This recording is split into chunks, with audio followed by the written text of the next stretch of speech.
do Senhor em oração mais uma vez. Senhor, aqui está a tua palavra, rica, santa e poderosa, Senhor.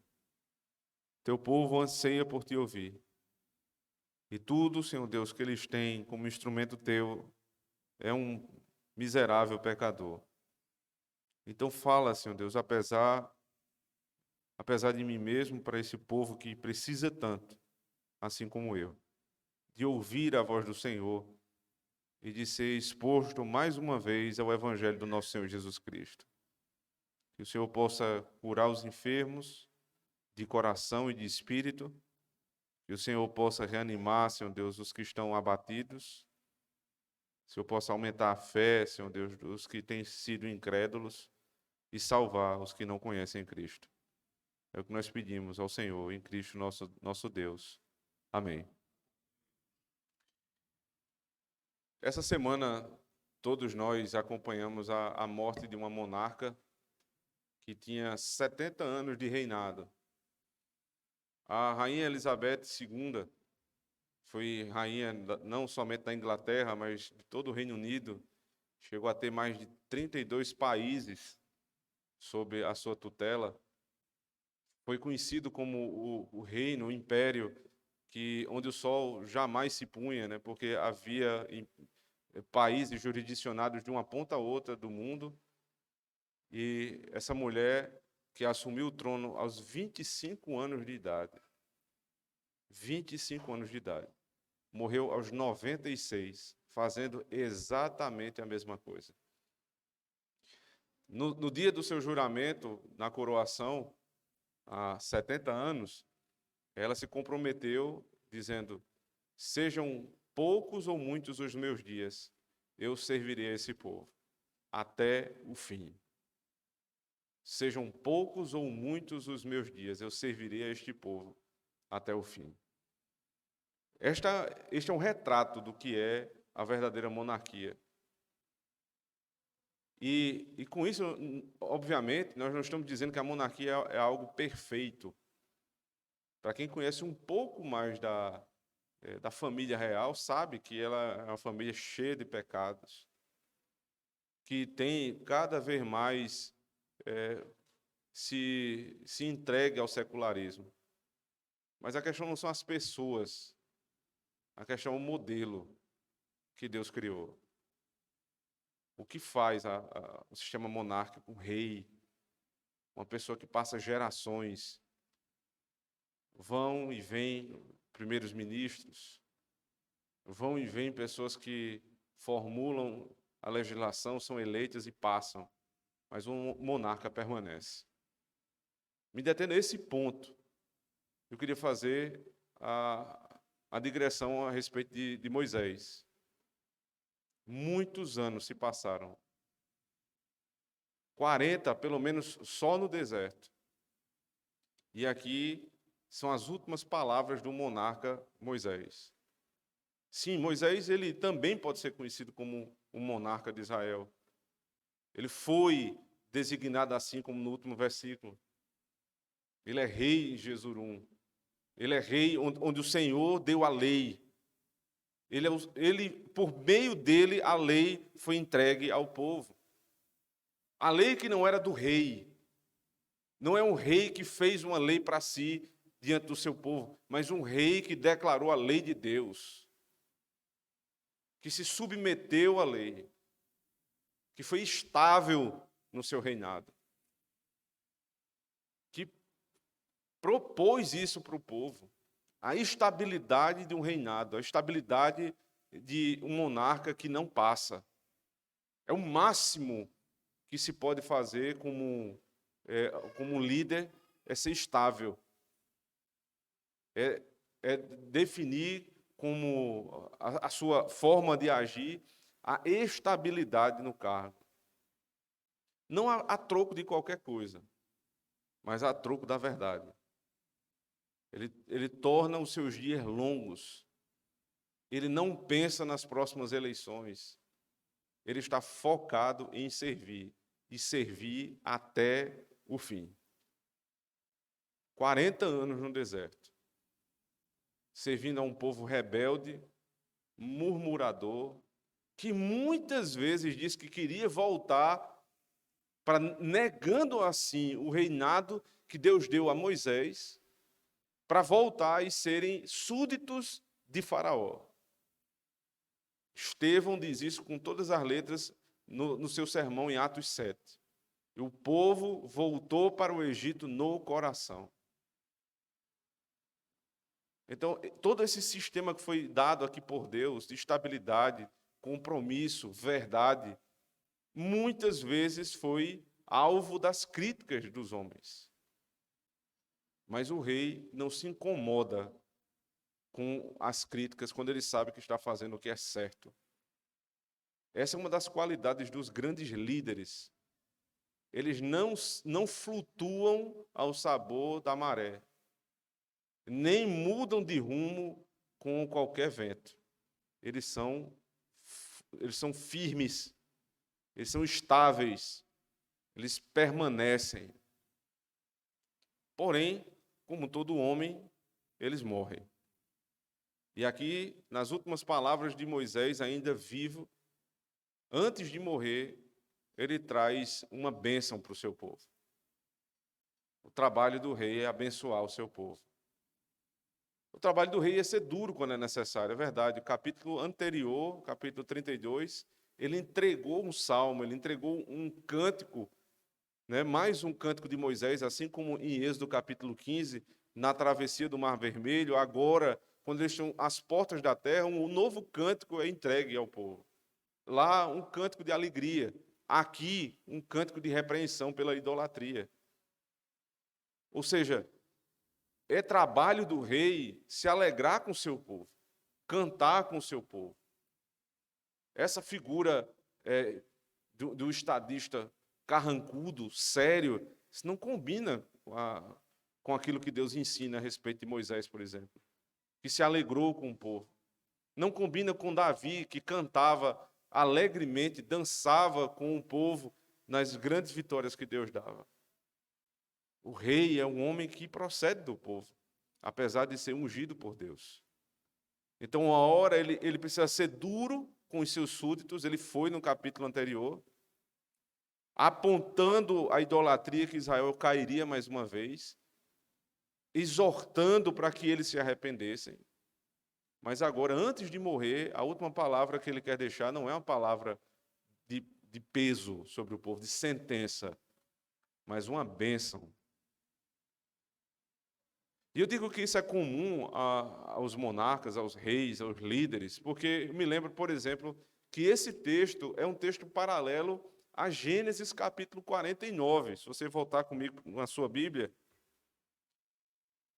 um outro grande líder, um patriarca, chamado Jacó, capítulo 49, diz assim: depois chamou Jacó a seus filhos e disse: ajuntai-vos e anunciar-vos-ei o que vos há de acontecer nos dias vindouros. Ajuntai-vos e ouvi, filhos de Jacó, ouvi a Israel, vosso pai. E ele começa a falar e a abençoar o seu povo. Veja no verso 26. As bênçãos de teu pai excederão as bênçãos de meus pais, até a extremidade dos outeiros eternos. Elas estarão sobre a cabeça de José e sobre o alto da cabeça do que foi separado de seus irmãos. A bênção que eu estou proferindo a vocês, a bênção do vosso pai, será superior à bênção que eu recebi dos meus pais. Então, a última palavra de Jacó, como patriarca, como líder, foi uma bênção. A última palavra de Moisés, como líder, foi uma bênção. E a última palavra de Cristo, nosso Senhor, também foi uma bênção. Abra comigo, por favor, Lucas, capítulo 24.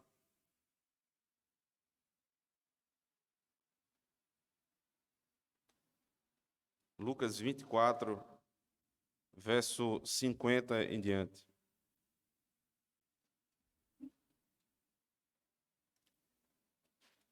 E levou-os fora até Betânia, e levantando as suas mãos, os abençoou.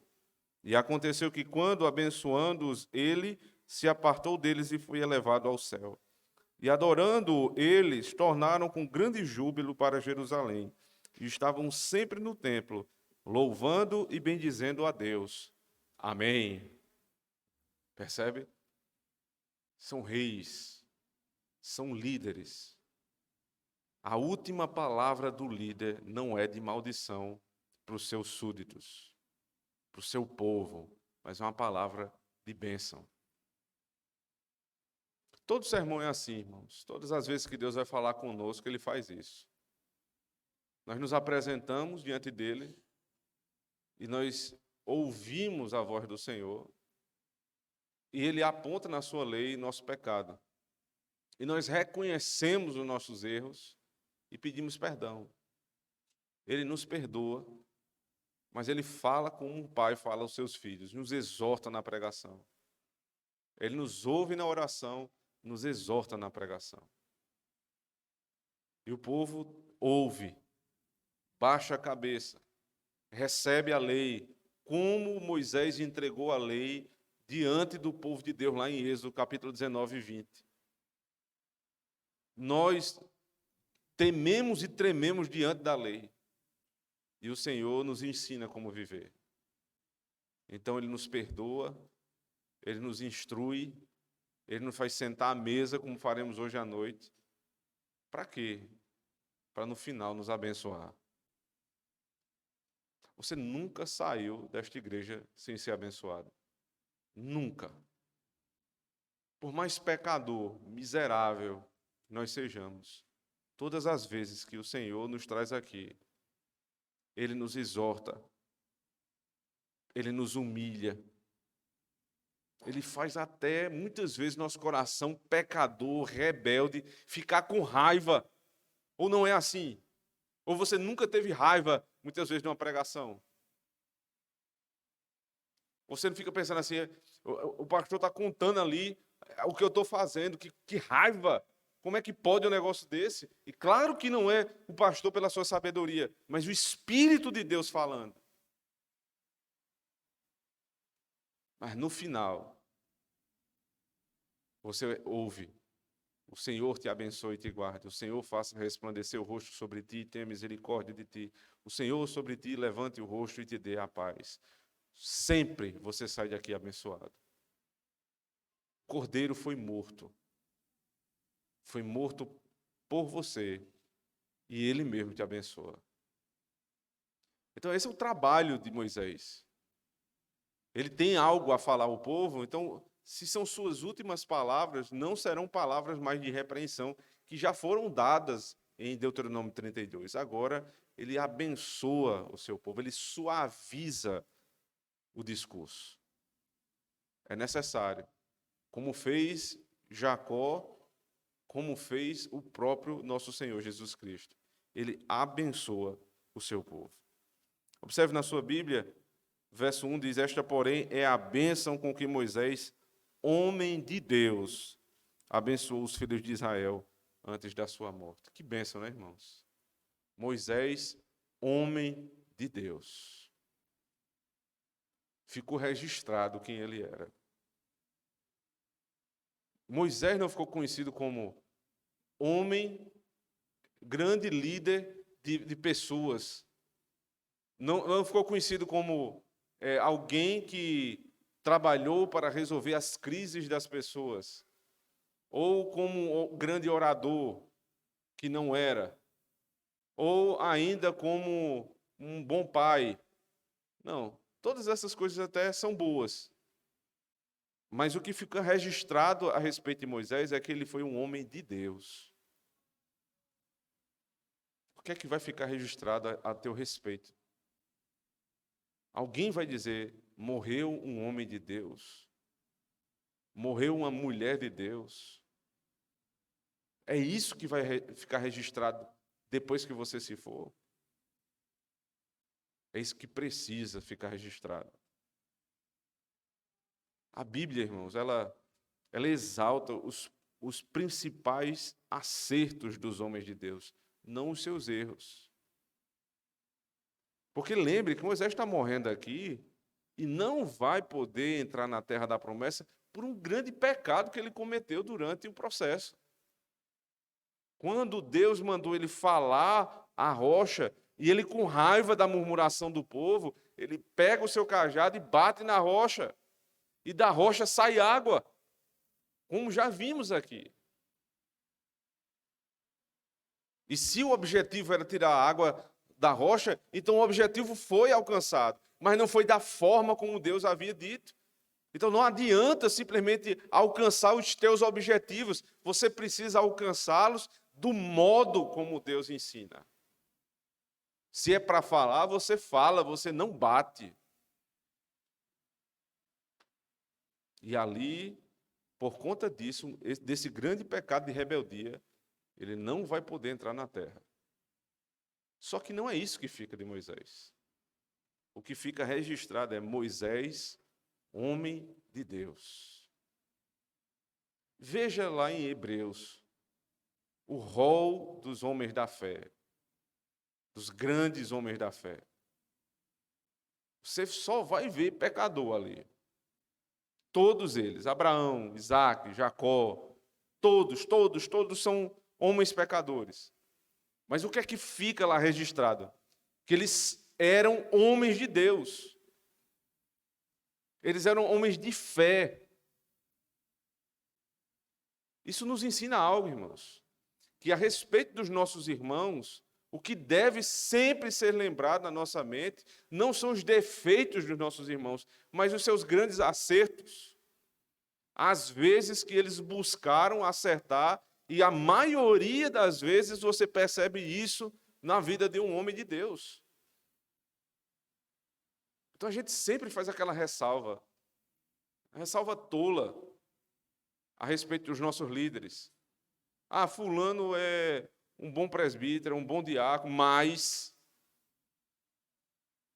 parece que há um desejo de ter que mostrar que a pessoa erra. Mas isso é a coisa mais óbvia do mundo. Apesar dos erros dele, eu gosto dele. Mas é claro que apesar de você gosta de alguém que não tenha erros. Todas as pessoas que você ama apesar dos erros daquela pessoa. Mas o que deve ficar registrado no nosso coração, a respeito dos filhos de Deus, é que eles são filhos de Deus. É que eles buscam andar nos caminhos de Deus. Isso, irmãos, nos priva de gerar no nosso meio o sentimento de competição tola.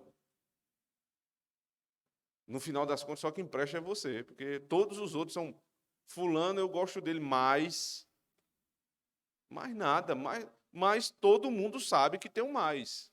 E na hora de tratar o mais, deve ser tratado. Porque o que está sendo dito aqui é que os pecados não é que os pecados não vão ser tratados, porque o de Moisés está sendo tratado aqui. Mas eu que não dou relevância desnecessária ao erro do meu irmão. Eu não dou. Eu chamo Abraão pai da fé. Mas Abraão duvidou. Eu chamo Davi homem segundo o coração de Deus. Davi adulterou. Davi mandou matar o marido da mulher que ele tomou para si. Mas isso é descrito na Bíblia para que fique claro que a Bíblia é a verdade, mas não é exaltado o pecado de Davi. Então nunca, irmão, nunca exalte os pecados, especialmente da liderança. A não ser que sejam coisas absurdas, contumazes, obstinadas, repetitivas. Nós devemos sempre resguardar a reputação do nosso rei, do nosso Senhor, dos nossos líderes, para o benefício da obra de Deus. Só que essa expressão, homem de Deus, ela é encontrada especialmente na teologia dos profetas. Isaías, homem de Deus. Elias, homem de Deus. Isso define quem ele é. Moisés, homem de Deus, é Moisés, profeta. O que o texto está dizendo aqui é que Moisés era um profeta de Deus. Um homem que foi reconhecidamente alguém que falou a palavra de Deus. Porque essa é a designação de profeta. Para aqueles que acham que profeta é adivinhador, sempre era assim, né? Claro, os profetas tinham visões, alguns tinham, outros tinham sonhos, outros abriam a boca e diziam assim, diz o Senhor, e era a vontade de Deus. Mas, via de regra, o profeta não fazia isso. Porque se o profeta fosse só adivinho, o nome dele não era profeta, era prefeta. É o que sempre antecipa a palavra, é prefeta. O profeta é o que fala diante do povo.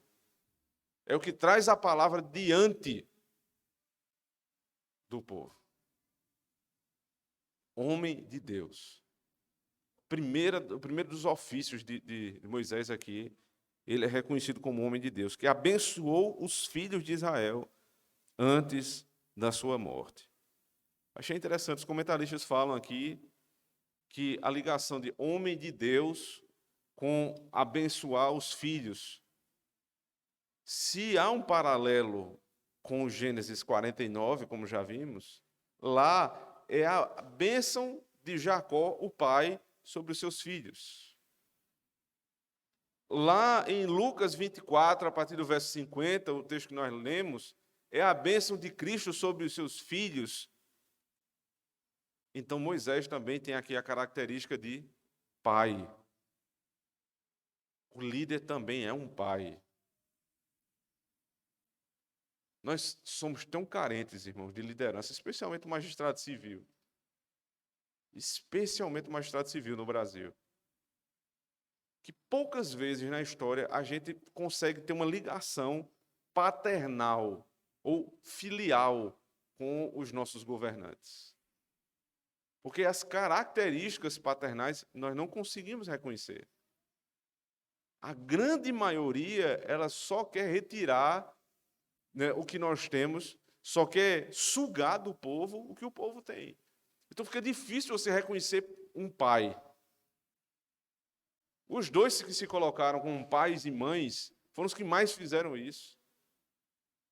Os dois que agora tentam voltar a governar o Brasil. Chamavam de pai. A presidente que o sucedeu chamava de mãe. Mas você não consegue enxergar paternidade na forma de agir. Mas sabe como é que era chamada a rainha na Inglaterra? Ela era uma mãe. Ela amava os súditos. Se você vê aquela multidão ali na frente dos palácios, ninguém está obrigado ali a ir para lá. Não há obrigação de ir para ali. Mas é o sentimento de tristeza. É como se fosse perder uma mãe. Porque o trabalho do rei, o trabalho do líder, é servir ao povo como um pai serve aos seus filhos. Final do texto do capítulo 33, se você observar, veja comigo. Diz assim, verso 27 em diante. O Deus eterno é a tua habitação e por baixo estão os braços eternos, e ele lançará o inimigo de diante de ti e dirá, destrói-o. Israel, pois, habitará só, seguro, na terra de fronte de Jacó, da fonte de Jacó, na terra de grão e de mosto, e os seus céus gotejarão orvalho. Bem-aventurado tu, ó Israel, quem é como tu? Um povo salvo pelo Senhor, o escudo do teu socorro e a espada da tua majestade. Por isso os teus inimigos te serão sujeitos e tu pisarás sobre as suas alturas. Tu estarás seguro, salvo, protegido. Porque esse é o trabalho do rei. O trabalho do rei é semelhante ao trabalho do pai. Então, o rei protege o seu povo. Quando um governante ele necessita declarar guerra contra outro povo, é porque ele vai proteger o seu povo. É a obrigação dele morrer pelo seu povo. Os líderes precisam ter esse espírito, irmãos. Mas o espírito da liderança da nossa época é de se aproveitar do povo. Então, se eu não recebo salário, então eu não vou me dedicar a isso. Existe até O pensamento é tão baixo hoje em dia, né, que tem surgido aí nas redes sociais uma espécie de campanha, uma campanha dupla. Um é para diminuir a jornada de trabalho. Coisa de gente que não gosta de trabalhar, né? E a outra é simplesmente para dizer que salário mínimo, trabalho mínimo. Quer dizer, ele trabalha pelo salário. Ele não trabalha. Quem entra nesse tipo de pensamento já está declarando a sua derrota. Ele trabalha pelo salário. Nós não trabalhamos por um salário, nós trabalhamos em primeiro lugar, porque é nossa obrigação diante do Senhor trabalhar. Não existe esse salário mínimo e trabalho mínimo. Salário, seja qual for, o trabalho sempre é o máximo. Eu vou desempenhar o máximo do meu trabalho. Isso é tão bom, irmãos, é tão recompensador, que você rapidamente sai do mínimo. Agora, vai trabalhar mínimo no salário mínimo. Você sempre vai ter o mínimo, se tiver. Se não chegar a perder até o salário mínimo. É o máximo que eu me dou. Tem trabalho, eu não rejeito. Se o trabalho é lícito, se é justo, eu não rejeito o trabalho. Eu vou para cima do trabalho, eu faço e faço bem feito. Por quê? Porque é para a glória de Deus, não é por conta do salário. Agora, isso não quer dizer que eu vá deixar de lado o salário, porque eu preciso do salário. Eu preciso. Existem pessoas que ganham pouco, mas fazem muito. Vocês acham que essas pessoas não vão ser recompensadas? É claro que vão ser recompensados. Se ninguém reconhecer, meu irmão, Deus reconhece. Você quer ser chamado homem de Deus, mulher de Deus. Você quer ser como um pai para aqueles que estão debaixo da sua autoridade. Então, haja dessa maneira. Seja a segurança, a proteção para o teu povo. E aí, o seu povo pode ser teu filho, tua filha, tua esposa. Não necessariamente você tem que ser um pastor, um presbítero, um vereador, um governante. Não precisa. Mas as pessoas que estão sob a tua tutela, ou o trabalho que está debaixo das tuas mãos, precisa ser feito e bem feito. Então o povo reconhece nos seus líderes a paternidade. E aí, irmãos, isso não é idolatria. Nós devemos ter cuidado assim com as definições que damos às coisas. Porque na nossa época, talvez pela primeira vez, surge ainda de maneira embrionária esse sentimento de orgulho pela terra que você nasceu, de vestir as cores da bandeira do seu país, de olhar para um governo que tem um cuidado com o povo. Tem existido, você percebe isso nas ruas? Essa semana eu estava lá em Brasília com o presbítero Luciano, a gente viu isso, uma multidão enorme de pessoas no sol, buscando lá ver um desfile de 7 de setembro. Isso nunca mais tinha acontecido. Nunca mais. De onde vem isso, irmãos? Uma certa percepção de paternidade. Muito embrionária. Começa a acontecer. E aí, o cuidado é que a gente não exagere com isso. Não coloquemos nenhum governante, seja na igreja ou fora da igreja, no lugar de Deus. Mas nunca deixemos de reconhecer aquilo que eles são, quando eles são. Moisés está sendo reconhecido aqui como um pai de Israel, como um profeta, como um rei.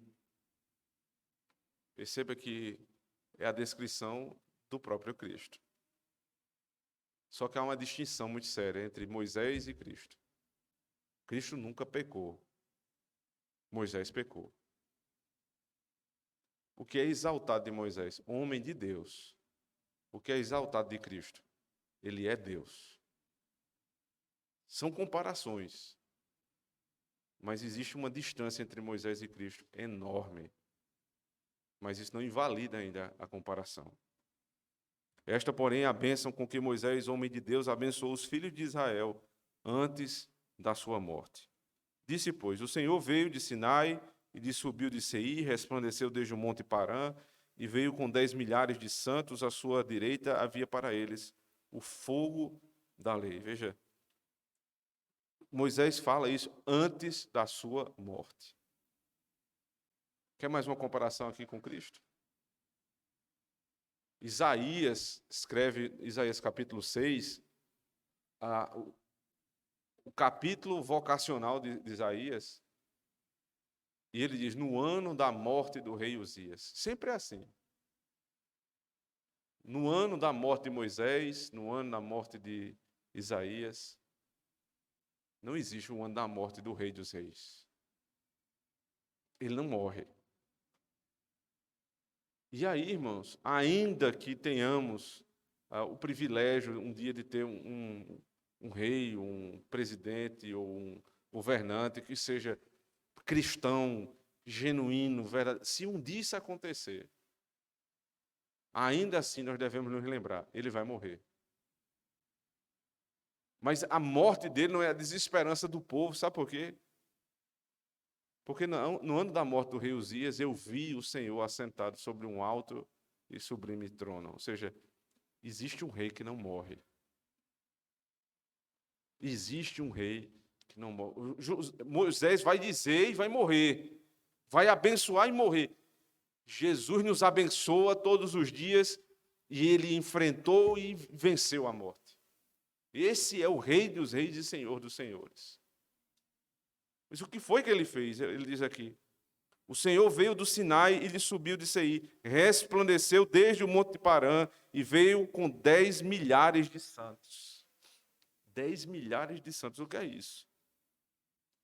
O profeta Daniel disse, eu vi 10 vezes 10 mil anjos. O que é isso? Eu vi uma infinitude, não contou 10 vezes 10 mil.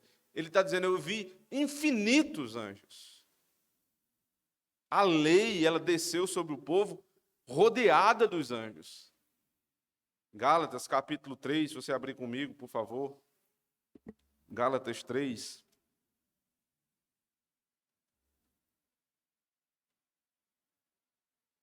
Verso 19.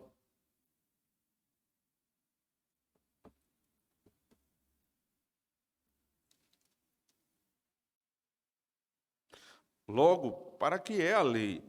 Foi ordenada por causa das transgressões, até que viesse a posteridade a quem a promessa tinha sido feita, e foi posta pelos anjos na mão de um mediador.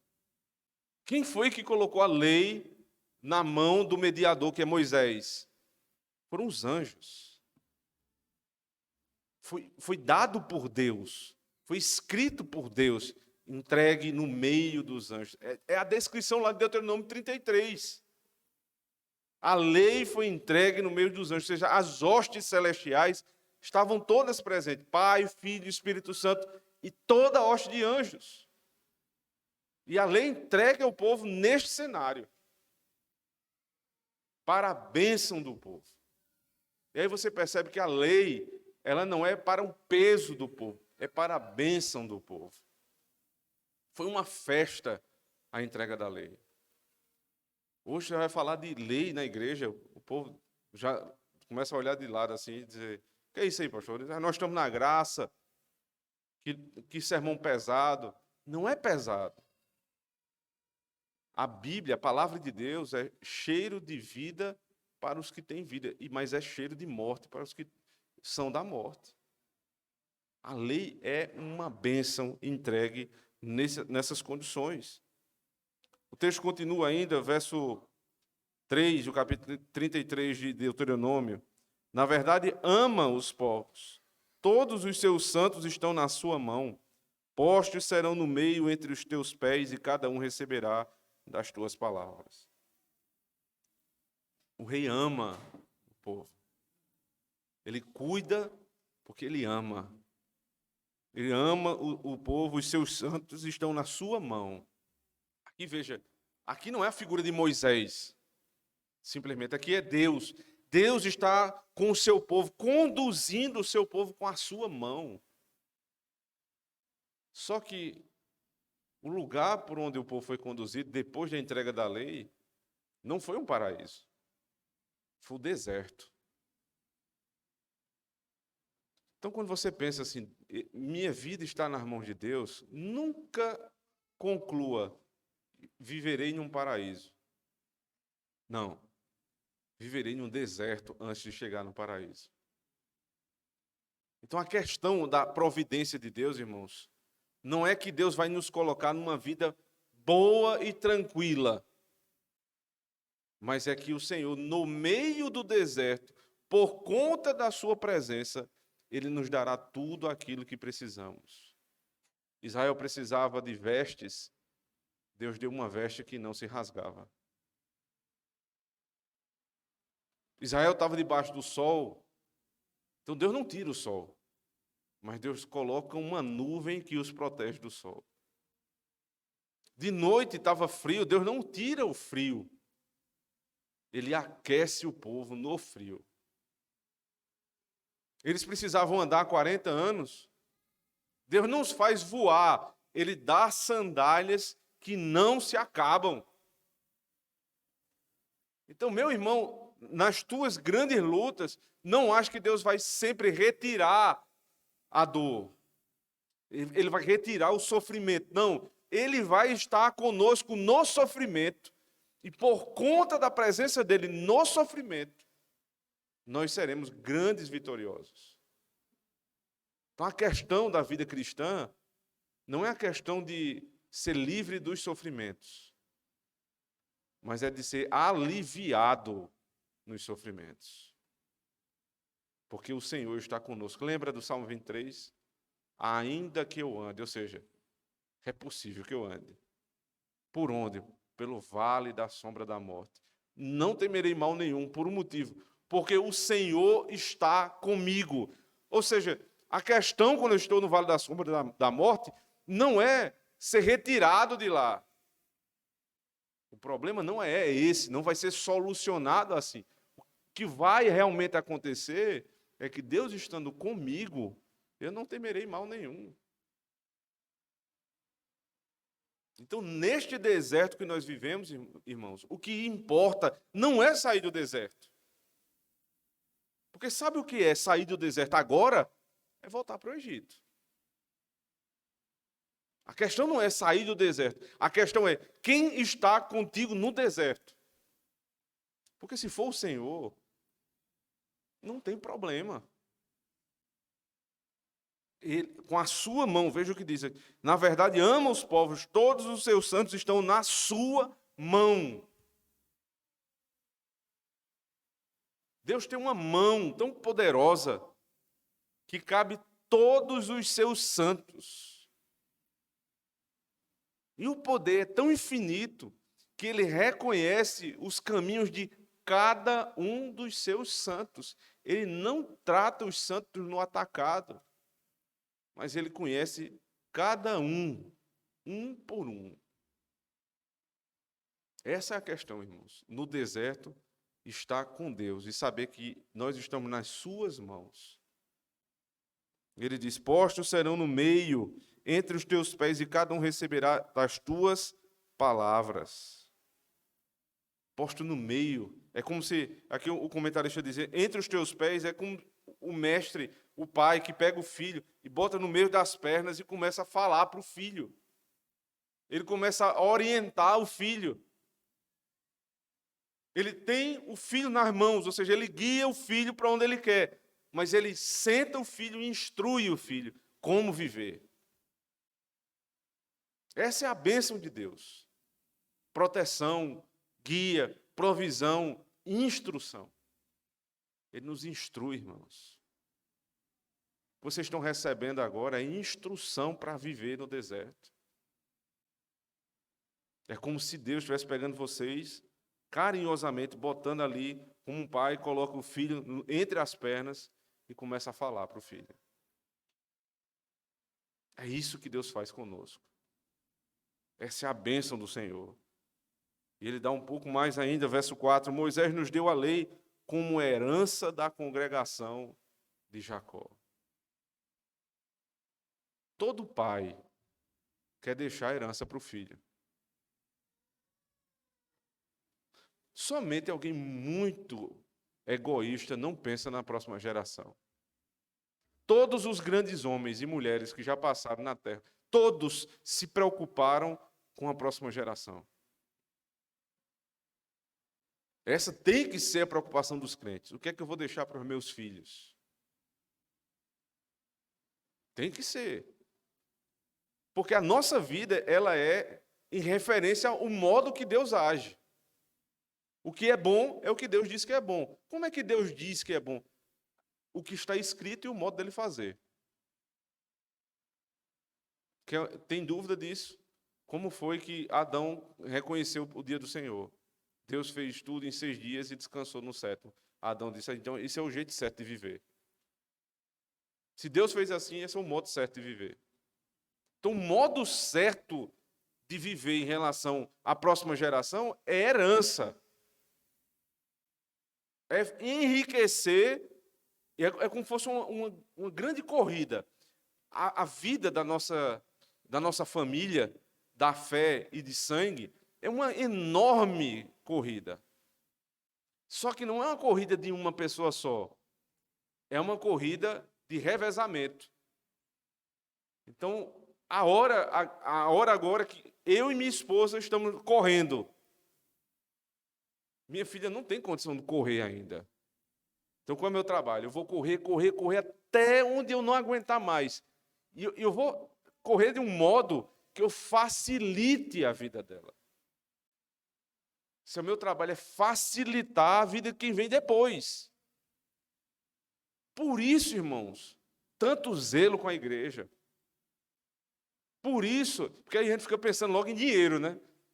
A construção do pensamento, a lógica é arrecadar recurso para deixar para os filhos. Isso também tem o seu sentido.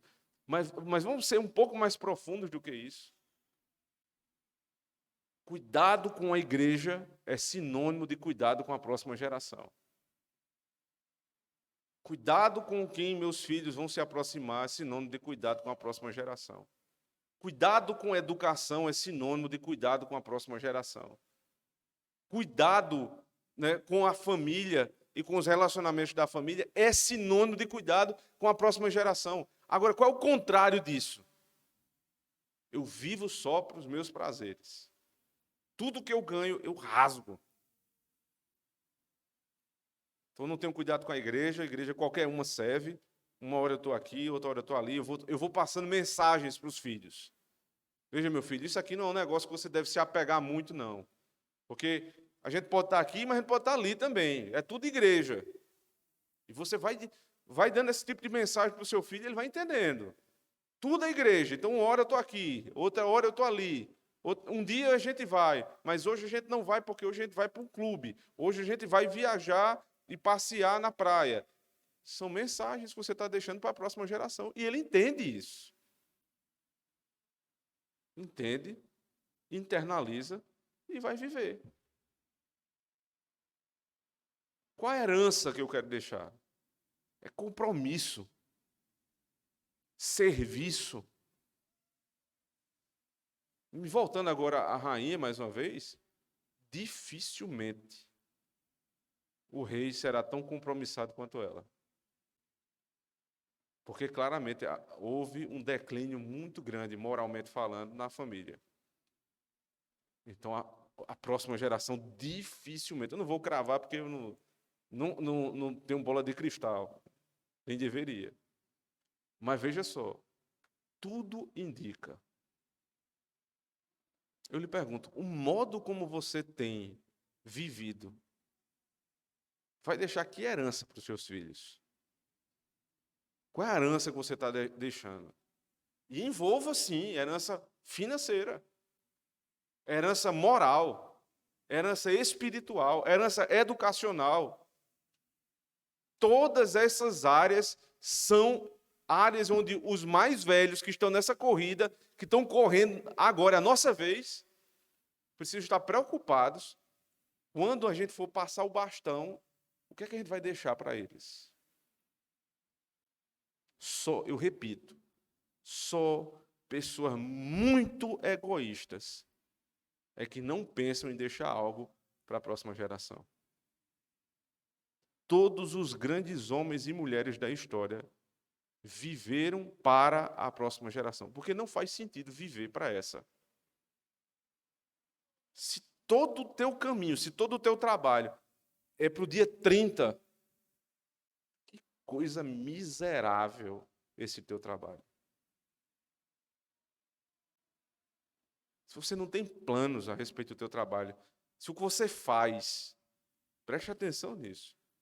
Se você não tem objetivos eternos a respeito daquilo que você faz, não faça. É pura perda de tempo. E com isso eu não estou dizendo que todo mundo tem que ser pastor para pregar a palavra, porque isso é um objetivo eterno. Não é. Uma mãe, uma mulher, lavando a louça de casa depois do almoço, pode ter objetivos eternos. Porque ela fez a comida para alimentar a família dela, para que a família dela tenha força e vigor para servir a Deus. Lavar a louça para a noite é se preparar para fazer o mesmo antes de dormir.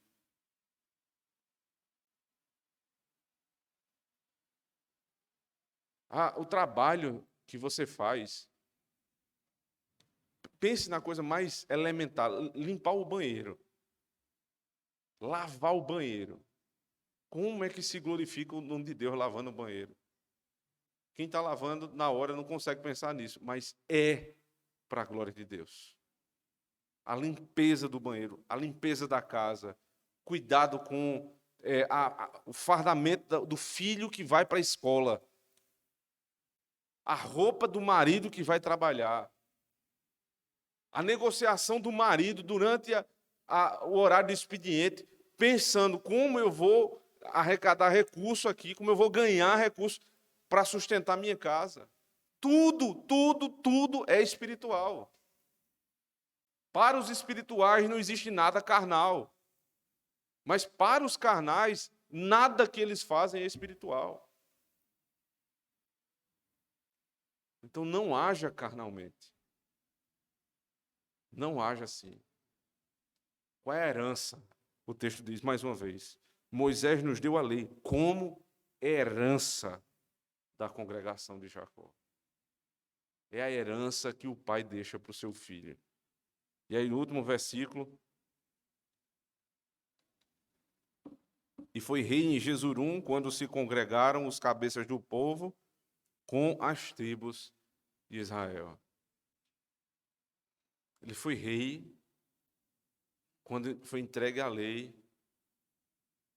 quando os inimigos foram postos debaixo dos pés de Israel, quando eles entram na terra, eles reconheceram a monarquia desse homem. Profeta, como é dito aqui, homem de Deus, certamente sacerdote, no sentido em que ele intervia e intercedia pelo povo, e rei. Isso nos aponta claramente para Cristo, com grandes e graves semelhanças, mas com ainda mais graves distinções. Como eu falei, Moisés era um homem de Deus, Cristo é Deus. Moisés foi um grande rei, mas morreu. Cristo é o Rei dos Reis, que venceu a morte. E o que Moisés fez como profeta ecoa até hoje. O que Cristo fez como profeta ecoará pelos séculos dos séculos. E tudo que esse rei nos traz é bênção. Agora, como eu vou lidar com a bênção? Eu vou lembrar do que Deus fez durante a passagem no deserto e vou honrá-la. Então, a partir de agora, irmãos, abençoados como somos em Cristo, nós vamos procurar herança para os nossos filhos. Nós vamos redobrar o nosso cuidado com essa herança. É muito provável que você até hoje nunca tivesse pensado nisso. Muito provável que você nunca tivesse enxergado as coisas como elas são de fato. Mas agora você tem essa possibilidade de rever o teu trabalho. Quando você está lavando louça, quando você está limpando o chão, quando você está ensinando um catecismo, quando aquele que tem filho pequeno está trocando a fralda suja, trocando fralda para a glória de Deus. Parece nome de curso, né? Mas é a grande verdade. Tudo que fazemos é para a glória de Deus, para agradar o Rei dos Reis e Senhor dos Senhores. Porque Ele também se agrada de nos abençoar. E mais uma vez, irmãos, vocês saem daqui exortados, confrontados e abençoados por essa palavra que o nosso Rei traz essa manhã. Os grandes reis da terra morrem, como morreu mais um essa semana. O Rei dos Reis venceu a morte por nós, e nós a venceremos também nele. Amém. Vamos orar ao Senhor, irmãos. Nós reconhecemos, ó Deus, no teu poder e majestade, o zelo e o cuidado que o Senhor tem pelo teu povo. Obrigado por reinar, Senhor Deus, de maneira tão paternal, tão carinhosa conosco. Obrigado por nunca apartar de nós a tua palavra, porque tu és também grande profeta. E obrigado, Senhor Jesus Cristo, por interceder nesse momento pelo teu povo diante do Pai. Assim nós somos abençoados. Em nome do Pai, do Filho e do Espírito Santo. Amém.